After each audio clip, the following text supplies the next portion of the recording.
সাদা পোশাকের ম্যাচের পর আগে একটা সময় বলাই হতো এই ফরম্যাটটাই আসলে আমাদের নয়। দিন বদলালো দেশের ক্রিকেটের, সাদা পোশাকের ক্রিকেটে আমাদের বাজিমাতের দিন এলো এবার।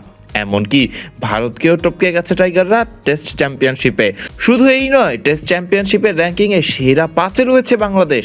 কতটা সম্ভব টেস্ট চ্যাম্পিয়নশিপের ফাইনাল খেলাটা? পাকিস্তানকে সিলেট টেস্টে হারাতে পারলেই যে টেস্ট চ্যাম্পিয়নশিপে উপরের দিকে বড় ঝাঁপ দিবে বাংলাদেশ, তা তো নিশ্চিতই ছিল এক প্রকার। হলো তাই, ভারতের কাঁধে ইতোমধ্যে মিরপুর টেস্ট জিতে নিঃশ্বাস ফেলছিল টাইগাররা। পাকিস্তানকে সিলেটে হারের স্বাদ দেওয়ার পর ভারতকেও টপকে গেল বাংলাদেশ। টেস্ট চ্যাম্পিয়নশিপের সেরা 5 দলের একটি দল এখন বাংলাদেশ। বাংলাদেশের উপরে রয়েছে লঙ্কানরা এবং প্রোটিয়ারা। দক্ষিণ আফ্রিকার উপরেই আবার রয়েছে নিউজিল্যান্ড এবং মাইটি অস্ট্রেলিয়া। মাইটি অজিদের বিপক্ষেই তাদের ঘরের মাঠে টেস্ট খেলবে বাংলাদেশ। তবে আপাতত স্বস্তির খবর, সাদা পোশাকের ক্রিকেটে দারুণ ফর্মে রয়েছে বাংলাদেশ।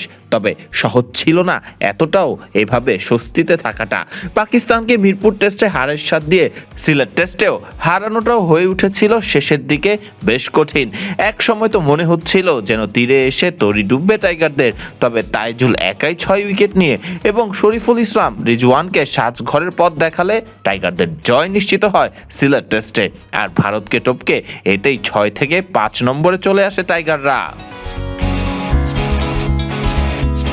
তবে আইসিসির ওয়েবসাইটে বাংলাদেশকে 5 এবং ভারতকে 6 নম্বরে দেখা গেলেও ভিন্ন তালিকা দেখাচ্ছে ভারতের ক্রিকেট ভিত্তিক ওয়েবসাইট ক্রিকবাজ। পয়েন্টে বাংলাদেশ এগিয়ে থাকলেও ক্রিকবাজ অনুযায়ী 6 নম্বরে আছে বাংলাদেশ এবং 5 নম্বরে রয়েছে ভারত। এদিকে টেস্ট ফরম্যাটের র্যাঙ্কিংয়েও ঝাঁপ দিয়েছে বাংলাদেশ, উপরের দিকে উঠে এসেছে 7 নম্বরে। ফরদিন রহমান সকাল, বিডি ক্রিক টাইম।